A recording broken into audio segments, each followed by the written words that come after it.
said, I want to welcome in our two hosts for today's session. First and foremost, we have Dakota Farquhar-Caddell, who is our Associate Director of Student Activities at Baylor University. He and I have worked together on a handful of events now, and Dakota, I appreciate you and the excitement and fun and everything that you bring to events that you and I have worked on together. And then joining you today is CJ Foster, who is a grad assistant for you in student activities, and also someone that has been really instrumental in putting this together, and I know helping so much of what you all do in student activities. So let me turn it over to you, and we can kick this thing off. Well, thanks for having us. CJ and I are really excited to spend the lunch hour with you, or whatever hour it is where you are in the country or the world. I wanted, before I talk to you about who we are and what we do at Baylor and what the hour might look like together, I wanted to preface this with that CJ and I are not experts in vlogging or hosting podcasts or TV shows. And so expect some bumps along the way. We haven't done something like this in a while. And we're going to be taking you to a couple different spots around campus. And so, we've done the best we can. We have an AirPod in each ear so that we can hear each other and talk to you. And we're going to be interviewing some students along the way. So I imagine it's going to be far from perfect, but I hope that's part of the charm. You really get to see a kind of unfiltered life at Baylor right now, what it's like in the middle of March Madness. Life on campus is really vibrant right now, but there's a lot going on. And so we're welcoming you into that experience today. Some of you might not have been on campus for years. Some of you may have been on campus recently. Whatever the case may be, is welcome back to Baylor. Welcome back to Waco, Texas.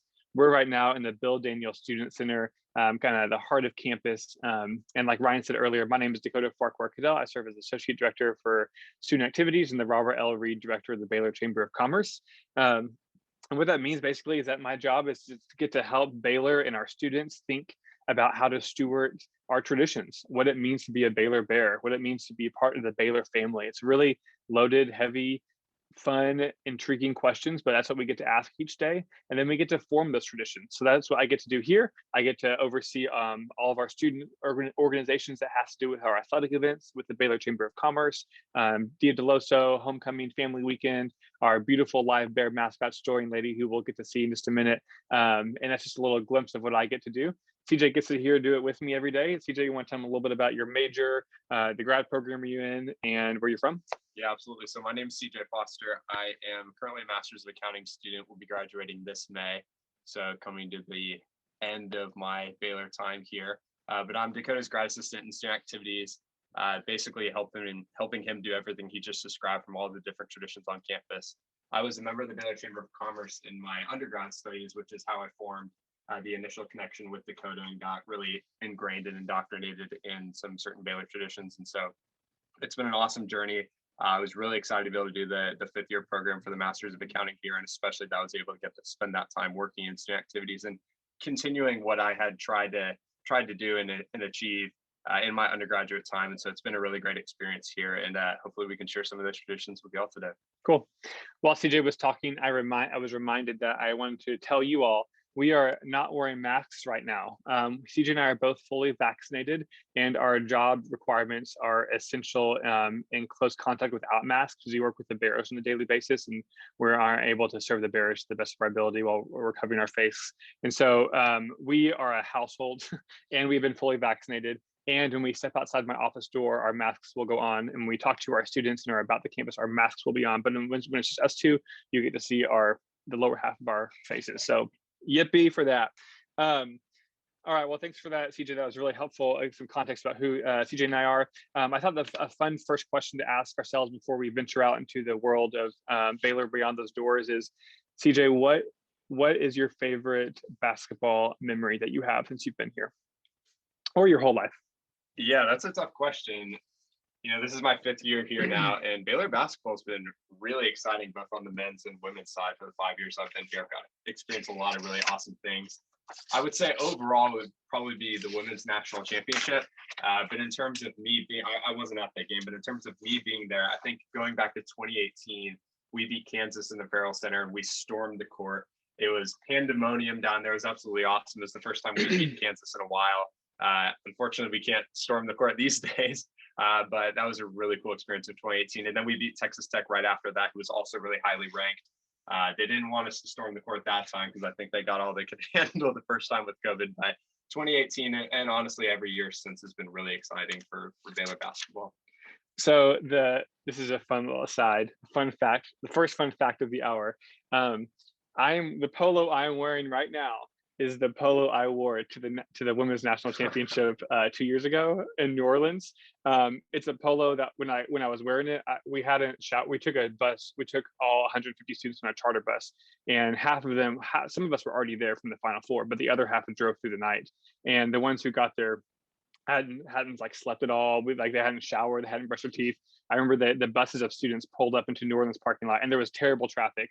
This is right before the championship game 2 years ago. We rolled up to the buses rolled up, and these students were pouring out, and we were like, they're using their water bottles to brush their teeth in the parking lot. They were like putting on their game day polos, getting pom-poms ready. And we just like ran to the arena just in time for tip off because traffic was so bad coming from Waco to New Orleans. I think it took them like 20 hours. I don't remember. It was wild. Anyways, this is the polo I wore to the championship. So it's my lucky polo, and I wore it today since we're getting to talk about basketball. And I'm going to wear it to this year's championship too, mark my words. So that's not my favorite memory though. I have lots of favorite memories. My favorite memory I wanted to mention was a little throwback. So I went to Baylor and graduated in 2011.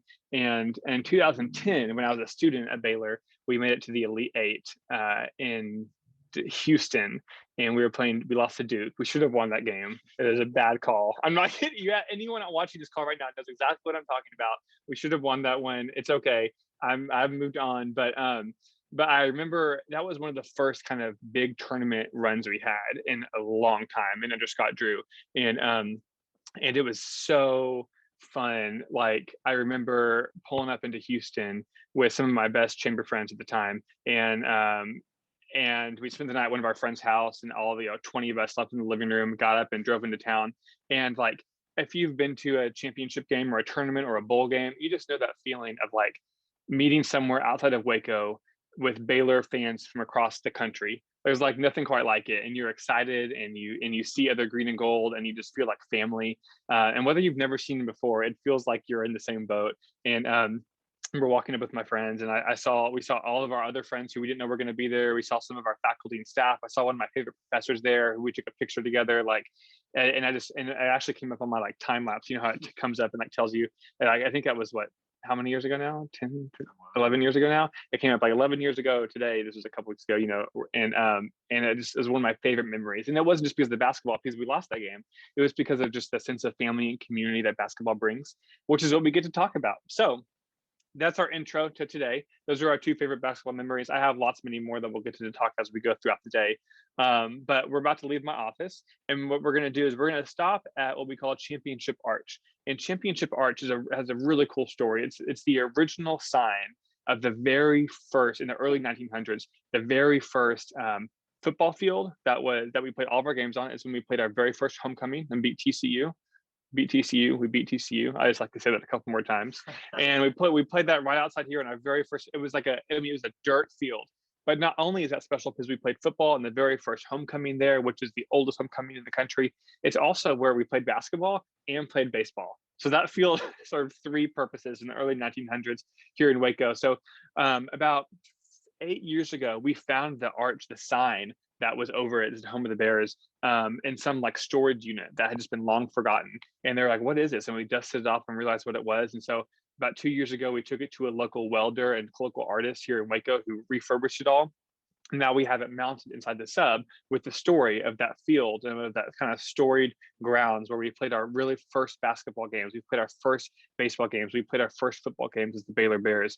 And so we'll talk a little bit about that. I'll stop by the refurbished sign. You get to see it close. And then we're going to go outside to Traditions Plaza, which is where that field actually was in those, over a century ago, which will be our first stop along the journey today. Sound good? Okay. Like I promised, we're going to mask up here. Hopefully you can still hear us. This is the part where it gets a little hairy. So Ryan is going to chime us in or text CJ if you lose us or if we need to back up or try anything over again. But let's begin the journey. Also, can you hold this, CJ, for a second? It's actually pretty cold right now. So I'm gonna put on a jacket. Hold on. You wouldn't think so, but it is pretty cold in Waco. Let's see. CJ's not a weenie like me, so he's going to keep his polo on. We talked about this a second ago. I'm wearing pants and a jacket. He's wearing polo. All right, so we're heading out to the student activities suite right now. I'm going to turn this camera around. Okay. Here you go, home of the sub. If you haven't been here in a while, don't worry. Those green marble floors are still here. It still smells the same. It smells like home. Let's go on through. And here are our awesome students enjoying coffee and championship arch. So you can see right up front how it says Carroll Field, home of the Baylor Bears. And at this time, what reads across the top is Southwestern Conference champions, football 1922, 1924, and baseball 1923.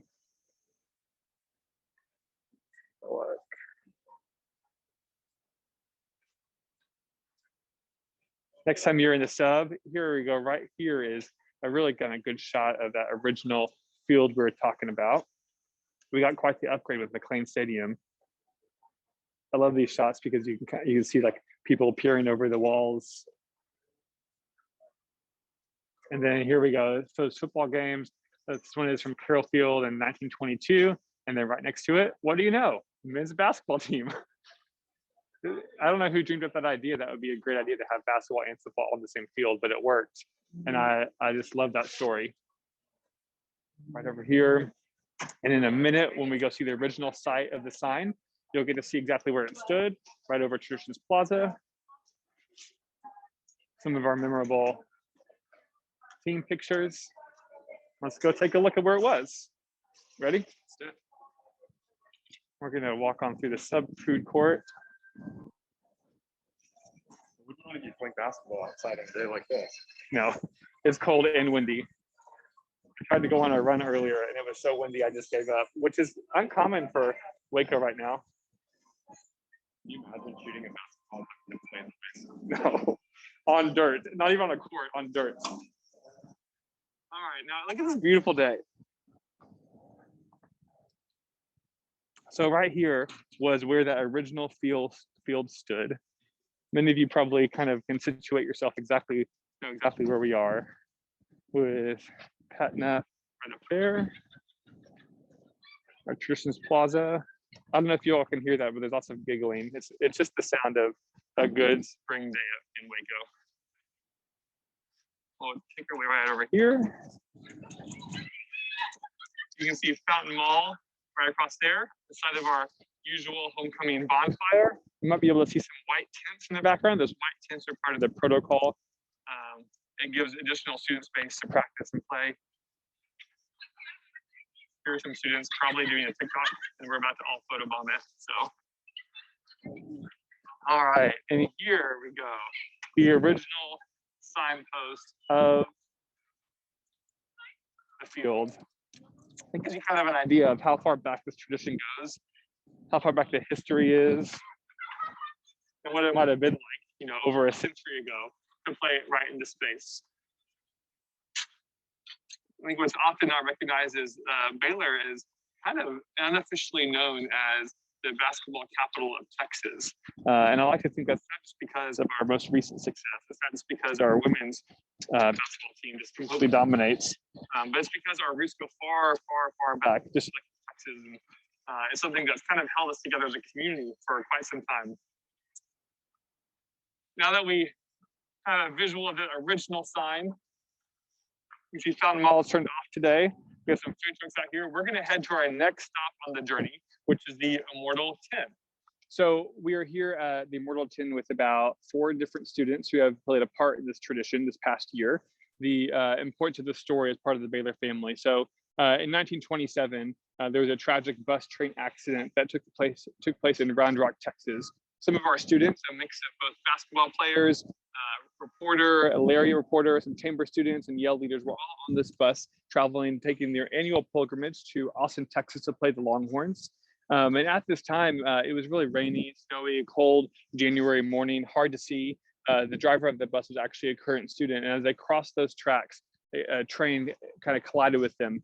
and sent jerseys, bodies, everything flying. At the time now, it might be hard to imagine, but in 1927, this was by far the most egregious, difficult, kind of painstaking college athletic tragedy in the country, in the history of America. You know, it plastered the newspapers all across the world, and it really shook the Baylor family in really profound ways. And so each year we take time to remember the Immortal Ten with this monument that was constructed in 2010. And we do that in a special way. We have 10 students from across the university that step in and symbolize each Immortal 10 student that passed away. And then we have 4 students that are selected, which we call Torchbearers. You want to explain the Torchbearer tradition? Yeah, so it's a very high honor to be selected as a torchbearer. We take one from each class to celebrate the success of our students on campus. So in particular, the freshman torchbearer carries a really special responsibility because in the actual mass meeting ceremony, they are handed the torch from the senior to the junior to the sophomore and eventually to the freshman. Usually it's an awesome moment in the Ferrell Center with all the freshmen in the stands. They go crazy when the freshman torchbearer gets the torch, but it's a really special tradition and a huge honor for those selected. Cool. So Ryan, can you still hear us good? Are you all able to? Good. I'm gonna assume that's a yes until you chime in and tell me otherwise. So I'm really excited to show you some of those students now. Awesome, thank you. And so we're gonna start with Bella, and Bella was one of our Immortal 10 representatives. She's gonna tell you a little bit of her name, and when I turn it to all of you, I want you to say your name, your major, where you're from, and then what your role was. So if you're a torchbearer, if you're a Immortal 10 representative, what that was like. And I'm just gonna turn the phone, I'm gonna pass it down to you, and so they can hear you a little better. So 1 second. All right. So Bella, here you go. Take it away. Hi, I'm Bella Rodriguez. I'm from Arlington, Texas, and I'm double majoring in professional writing and film digital media, and I have a minor in forensic science. I got to represent one of the Immortal 10 members, Bob Haley, and it was really important to me because he was also a member of the chamber like I am, and I felt like I was able to represent the chamber through that. The Immortal 10 is really impactful because they were just normal students like we are, and it's crazy to put ourselves in their shoes and think about what that must have been like. So it means a lot to be able to remember them and honor them in this way. Hi, my name is Grace, and I'm a business fellows major from Katy, Texas. I was able to represent the sophomore class as a torchbearer. This tradition has been really important to me because I've gotten to see how much the Baylor family really cares deeply for each and every one of us through how we continue to honor these 10 people as the years go by. Hi guys, my name is Hannie Boigu. I am a senior nutrition and religion major from Wiley, Texas, so the North Dallas area, and I got to represent the senior class as a torchbearer. And so being a torchbearer, what that meant to me was through my 4 years is, hey, like, yes, I'm about to graduate, but once you're a part of the Baylor family, you will always be a part of that Baylor family. And so that's super exciting and a tradition that I was super proud to be a part of. Hey, my name is Mason Burridge Burton. I am a health science studies major on the pre-med track with a minor in biochemistry. And I'm from New Madrid, Missouri. It's a very small town, Missouri, only got 2,000 people. But I was a junior class torchbearer, and what it means, it's good to see how the Baylor family comes together to celebrate something that was so tragic, but like for us to come together and be able to, I don't know, come together. It's like family oriented, and I love it. It was just a good way to represent it. Cool. Thank y'all so much. I have one more question to ask you all. So you see they're standing in front of the Immortal 10 right now. They're kind of underselling themselves just a little bit. These students are some of the best of the best. It's a really neat honor and tradition to be part of this because it's not necessarily an honor that's just based on a GPA or just based on a type of organizational involvement. It's based on their character and how much they love and care for each other and for the Baylor community. So I'm really glad that y'all were part of it this past year. It was really special to have you here. I want to ask you one more question, and it's an easy one. I don't think I prepped them for this one. Just in one word, I'm going to pass the phone back to you. In one word, what does it mean to remember the Immortal 10? That's a great question. To remember the Immortal 10, I think would be, I would say it's impactful that we remember the Immortal 10 this way, to see how it's affected the freshmen and just all the students at Baylor by hearing this story. I think it's very impactful. And then my one word, I think, would be unity. it brings together all 4 classes within Baylor together, and so I think that is a big part of like the Immortal 10 and the just kind of the Torchbearer ceremony that happens in the fall, and so it brings literally everybody together. So I think the fact that their tragedy is still impacting us today brings a lot of unity to us on campus. I believe my one word would be love. It just shows how much Baylor loves its students, and they really loves all the faculty and staff and everybody who attends Baylor, who works with Baylor, loves the Waco community. So just love all around.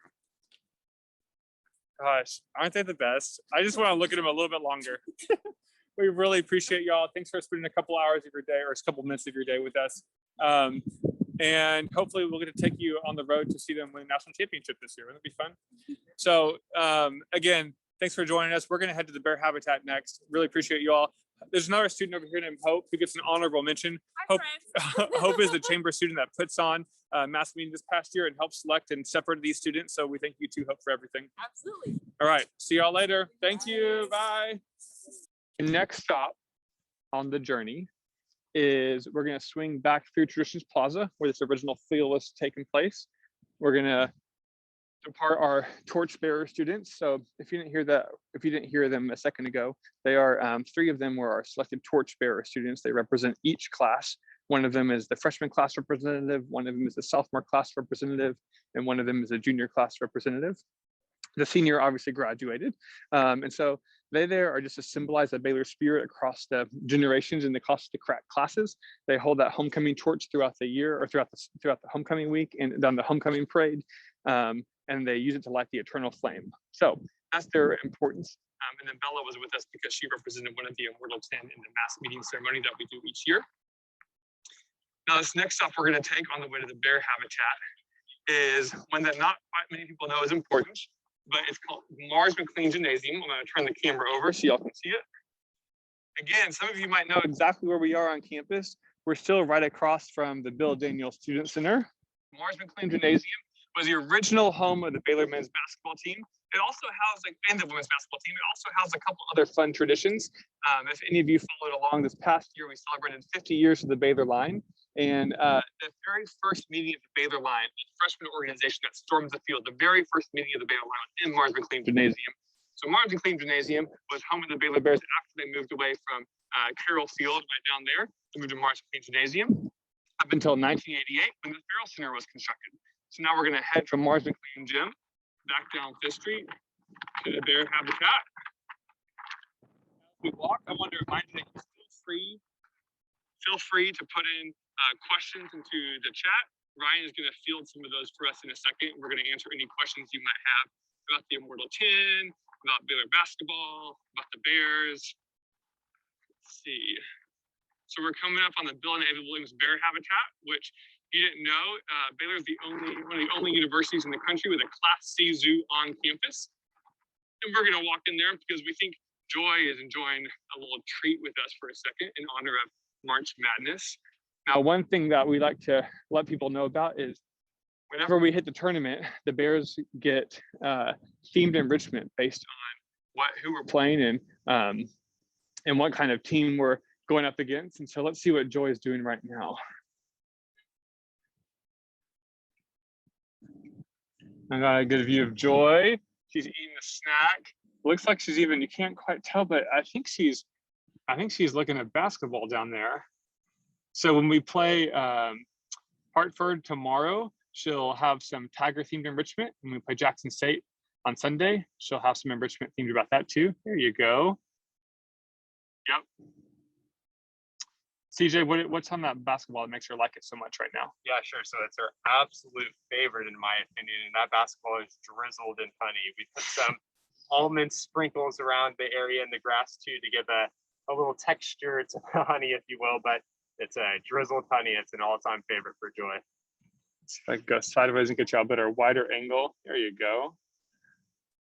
Some of you may know right now that lady is still recovering from a back surgery. She had a spinal cyst that was removed a couple months ago. So she's taking a nap inside right now. It takes it a little easier during the day. In a couple of weeks, she should be back on exhibit full-time with Joy. But for now, she's resting inside and Joy is getting her own basketball treat. You can see she had oranges earlier. some folks might not know that our bears actually peel their own oranges. So you'll notice that there's orange peel left, but no orange. It's because they use their claws and peel their orange, and they're actually very, very quite good at it. So Joy's exploring today, enjoying the sun, thinking about who's going to win the tournament. I don't think she's thinking much about that. I think she knows. I think she knows too. All right, I'm going to pause for a second and check in with you, Ryan. If you want, we can start asking some questions and check our Q&A box and see kind of what things people want to know or get clarification on as we head to our next stop. Yeah, for sure. Thanks, Dakota and CJ. We did have just a couple of questions roll in. One of them, a guest is asking about kind of like the way they wrote the question was about some of the kind of tricks and things like that the Bears are trained to do. I know you guys don't classify them tricks per se, but just kind of maybe a little bit about that process and some of the things they learn and can do. You know what I mean? Yeah, absolutely. Great question. So we call those learned behaviors. Joy and Lady know lots of learned behaviors. They know them for lots of different reasons. The primary reason we have them do things on command like that, like a sick 'em and smiles and shake, stands up and lay downs, is because it allows us an opportunity to really create better communication bonds with them, which then in turn allows us to do better voluntary vet care. So our vet care with Joy and Lady is all voluntary. They're rarely sedated if ever. And so we're able to, check their teeth, check their eyesight, palpate muscles, things like that because of the things that they're able to do. So sick-ums, for example, are a really good way to check their arm movement and their mobility. Joy here is 20 years old now. She's turned 20 in January. And so she's in our geriatric season. And so anything we can do to help ward off arthritis is important and healthy for them. And so checking their muscles, their teeth, a couple of years ago, one of them had a cavity we had to remove, and we were able to check that because of her big, beautiful smile. So all of it has a purpose and helps stimulate them both mentally and physically. Good question. You can keep asking the questions, Ryan. We're gonna hop in the car. We're gonna hop in the car and start heading to Ferrell Center, but we can keep the questions going. Yeah, Dakota, the one other thing that we've been asked about is just about, I know that you have been kind of intricately involved in plans to kind of renovate, and there's always continued, efforts to improve the living space there and all of that for our Bears. So could you speak a little bit to, some of the kind of ongoing projects or just kind of visions for the future for the Bears? Great question, Ryan. So soon to be, our next expansion project is both an educational memorial plaza over in this area of the habitat. We're also, as we look into the habitat right here into the south yard, looking to put in what we call a bear experience tunnel right here, which is a really neat educational opportunity for the bears to come out into like a kind of a safe tunnel area, and for a human to have a close encounter with a bear that still has several layers of barrier behind it, but it's another way to educate the community around black bear safety and education. And then as we walk around the side of it, we're going to explore the addition of a new educational pavilion where we have a kid zone, a dig pit, and some climbing areas.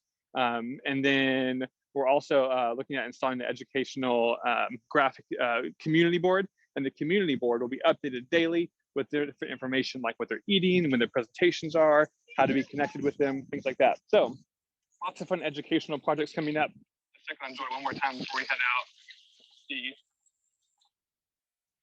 She's still snooping around for some more nuts.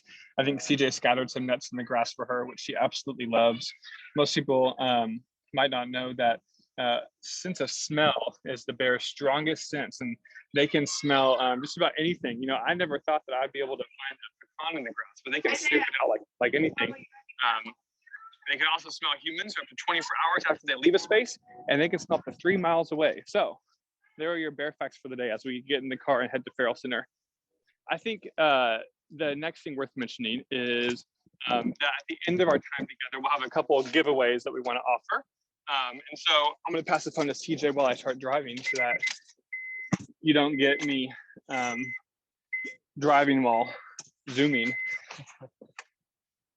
So like I mentioned earlier, there will be a couple of giveaways at the end of the call because we want to make sure we celebrate March Madness by spreading the joy. So at the end of the call, Ryan will pick a couple names, And we will give out some championship replica rings from when the women won the national championship 2 years ago. And we will be giving out some basketball fanny packs, which are awesome.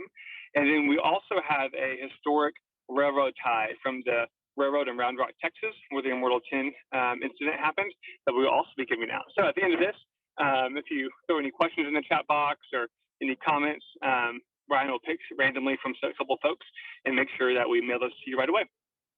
So another follow-up question for you all is, I would love it if you wanted to share in the chat box what your favorite basketball memory has been at Baylor over the years. You know, maybe it's from when you were a student, maybe it was from when you've come back as a fan. All right, so now we are heading off campus here. We're gonna pass Penland up here on the right. We're gonna, so we may have spent some time in Penland before. Martin on the left. Hey Dakota, I did have two more questions come through. Oh, great. One of them, maybe CJ, you can speak to this too, since you work so closely with the Bears. Someone asked if the Bears would be filling out a March Madness bracket this year. Yeah, that's a great question.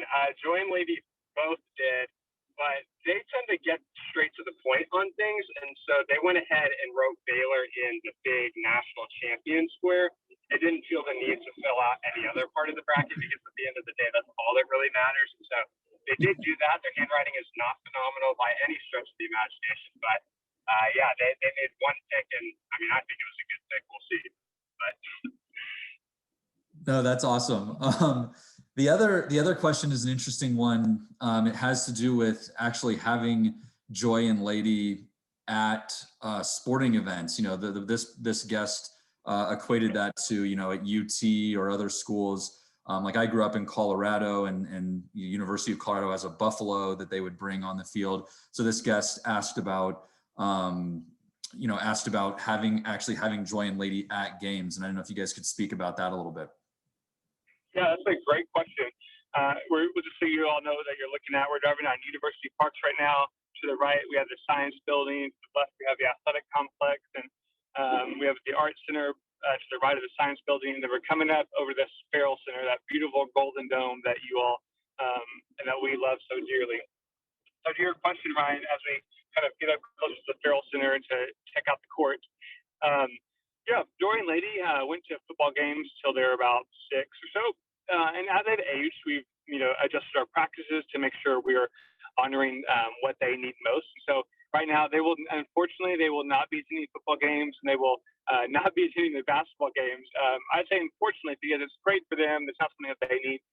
But they are still out and about on game day. So whenever you all are on campus, please stop by and say hello. You know, they love all of the athletic events. And so we still stream the games to them over the radio into their habitat. So don't worry, they don't miss a game. They're watching along with you. They're listening along with you.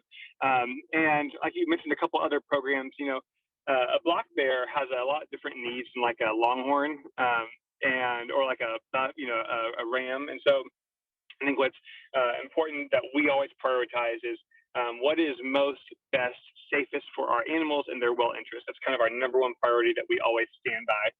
And so let's go ahead and pull in here real quickly. All right, we've arrived at Ferrell Center. As you guys are starting to make your way in, I will share one story that you guys might remember.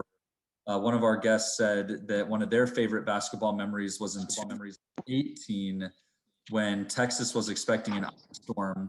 So President Livingstone canceled class and announced it at the game, and the arena must have gone absolutely crazy at the announcement that class had been canceled during a basketball game.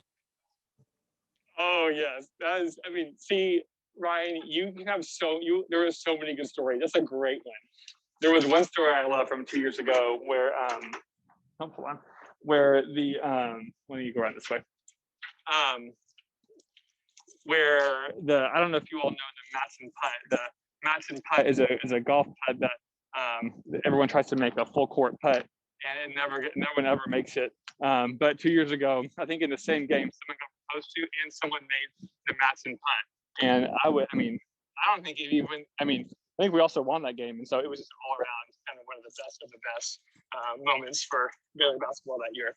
So this concourse is a little quieter than it normally is on a basketball season, but both of our teams now are out and traveling, and so we are empty, open, and quiet, which is nice because it also gives us access. Walk all around this way. There's a special bear pit entrance that my guess is where we're going to find our bear pit students who want to share a couple words with you about basketball right now. And that's one of our newest additions. This Immortal 10 banner gets hung and celebrated each time we play the Immortal 10 game.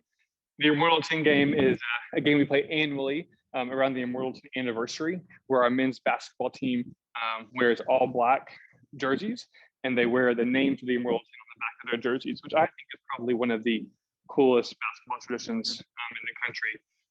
And that game, we have the eternal flame, this fire that symbolizes the Immortal 10 that's lit outside the plaza for people to take pictures with.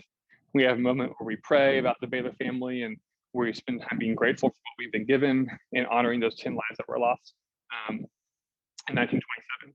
So we're about to round the corner. When we round this corner, we're gonna go down to the court. We're gonna talk to some of our bear pit students. Our bear pit is the student section of the basketball game. Any student that comes to a basketball game is part of the bear pit. And we have here today a couple of bear pit leaders. And so there's some of the ones that really lead the rallying cry for our students. They're at every game.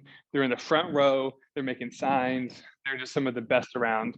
And they also help with a lot of other events. Like, let's see, 2 years ago when we had the camp out for, or was it last year even? We had the camp out for against Kansas. Welcome to the Ferrell Center. Look at this. I don't know when's the last time some of you were at the Ferrell Center, but hopefully it feels a little nostalgic to you. This is where all the magic is happening. Hey, what's up? All right, folks. Here is our Bear Pit leadership team. We're all playing some basketball. Oh, we got a volleyball. No, the volleyball. Great, playing basketball with the volleyball. Might as well. Well, thanks for being here and talking to everyone. In a second, I'm going to turn this camera around so that you can see yourself too. But I would love it if you talk to Baylor alumni across the country watching right now. Baylor alumni who are watching, these are some of our most spirited Baylor basketball fans in the whole school. And if you could just tell us your name, your major, your hometown, and then I'm going to ask you some kind of fun questions about basketball and what you love about Baylor basketball. How's it going, y'all? I'm Griffin Drum from a tiny beach town in Connecticut. Environmental science major, senior, and I'm the president. Big time, yeah. There we go. Hey, what's up, everyone? My name is Mark Lyles. I'm from Frisco, Texas. I'm studying economics. I'm a senior, and I've been on the Bear Pit now for 3 years. This is my third year, and I am the marketing coordinator. So my job is to make sure that we can get students out to the games. What's up, everyone? My name is Jared Warner. I'm from a town of Pollard in Tennessee, and I'm a sophomore planning on majoring in, it's like sports, business, and management. And my role is the game day chair. So basically I just get here an hour early and just like lead the setup of everything, every game. Cool, thank y'all. Okay, my first question for you three is, what is the favorite Baylor basketball memory that you have?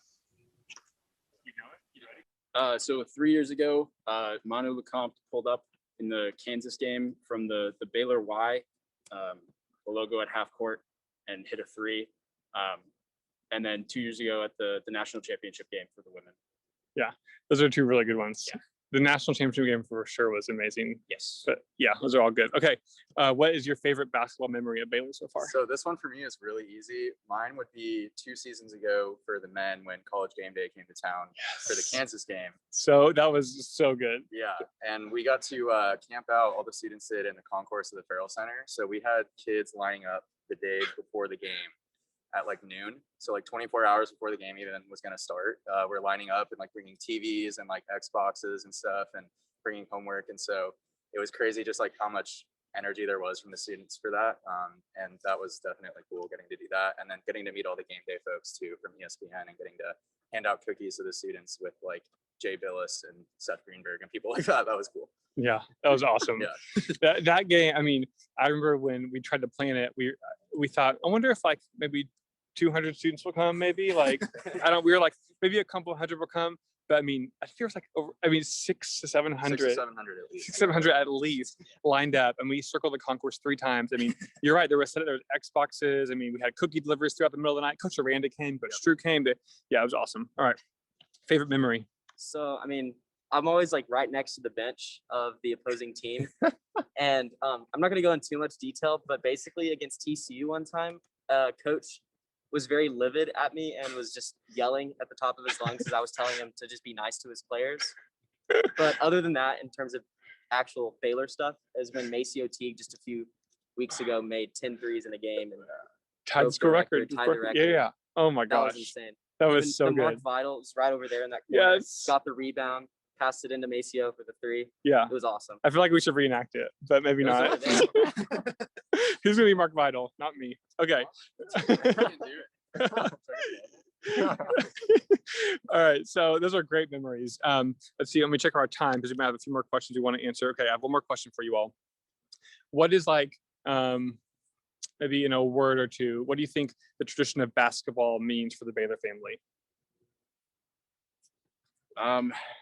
Honestly, I think it's huge. I think you can just kind of tell by how even like in a pandemic, we've pretty much been at sellout capacities for every single game. Like we've struggled to get tickets. It's definitely a humongous deal here in Waco for both men and women. A couple times, like UConn game a couple years ago. That's aside from the Kansas game, when the women played, UConn was definitely the most packed I've ever seen the Ferrell. Yeah, that was awesome. All right. In a word or two, what do you think Baylor basketball means or brings to the Baylor family? In just one word, I would say unity. And I think it's really cool how the whole Baylor community and Waco too, just kind of has revolved around these programs and kind of come together around these programs. I think it's been really cool to watch. It's awesome. What about you? Yeah, I think the Baylor men's team sums it up pretty well. They just say joy all the time. I think that just sums it up perfectly because after every game they pray, they just seem so happy no matter the outcome. So Yeah. joy for sure. That's awesome. Those are really good. Ryan, I want to check in with you if you had any questions coming in from our viewers for these awesome students or for anything else about our time together today before you pull any winners for the giveaways.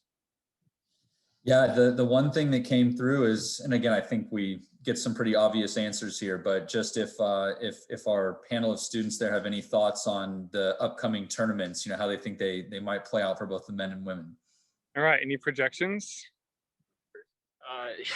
Yeah. Unbiasedly, I would say we definitely have a fantastic shot at bringing home 2 national championships. Yes, that's what I like to hear. I'd say the women's team is on a roll right now. I think they've won 17 straight games. So I'd have a hard time seeing them running into any trouble, especially early in the tournament. I'm looking forward. I hope they get to play UConn. But I'd say the men's team, it's going to be a little bit tougher, but they are fully capable of winning a title. So that's what I'm expecting. That's what I'm hoping. This is good so far.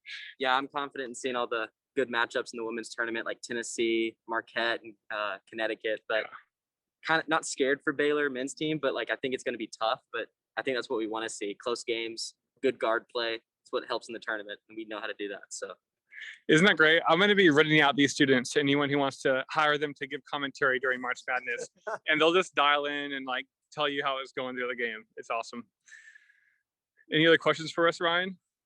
No, that's all we've got at the moment, but we certainly appreciate all those students coming out and all 3 of you guys coming out and spending some time with us. Yeah, well, we just want to end on the note that, I think one of you said that joy really sums up kind of the basketball history at Baylor. It's been deep and a long road to where we are now, and it means a lot to the community. And we're so glad you all want to join us in March Madness. We hope you carry around and watch the tournament all the way to the end. You might see some of us at the tournament on the game, so keep an eye out. You might see them in the stands when we go to Indianapolis or San Antonio. We'll see. But I thought at the very least we should probably end with the Sikkim for all of our folks listening. Are you all okay with that? Yeah. Okay, hold on. Let me get my stuff ready. Okay, who's going to lead it for us? Griffin? Our Griffin, all you. Hey! All right, thanks for joining us, Ryan. I'll let you select the winners and then send me their contact information so we can send it their way, okay? Awesome, will do. Thank you, Dakota. Thank you, CJ. Thanks to all the students that were a part of this. Cool, see ya. See y'all.